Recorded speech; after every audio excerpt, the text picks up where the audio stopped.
हिंगोर मावा के खबर ॾींदा हलूं। ब्यूरो चीफ सिंध हुब अली झांगर जी रिपोर्ट मुताबिक़ हिंगोर में बीमार जानवरनि जो गोश्त सरेआम विकिरो थियण लॻो।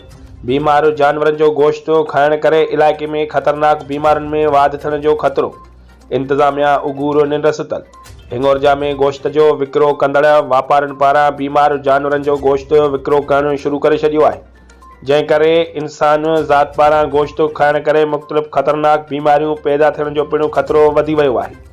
इलाइक़े वासियुनि हिंगोर शहर कासाइन पारां बीमार जानवरनि जो गोश्त विकिरो करे रहिया आहिनि। इलाइक़े वासियुनि मूजिबि पहिरियां कासाई पारां जानवर पंहिंजे दुकाननि अॻियां ज़िबह करे गोश्त विकिरो कनि पिया, पर हाणे किथां बीमार जानवर ख़रीद करे कंहिं बाग़ में बीमार जानवर खे ज़िबह करे ॿोरियुनि में गोश्त खणी अची विकिरो करे रहिया आहिनि, जंहिं करे शहरी सख़्त परेशान आहिनि।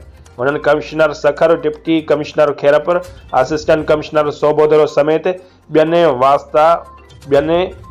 वास्तेदारनि अख़्तियारनि खां नोटिस वठण जो पिणु मुतालबो कयो आहे।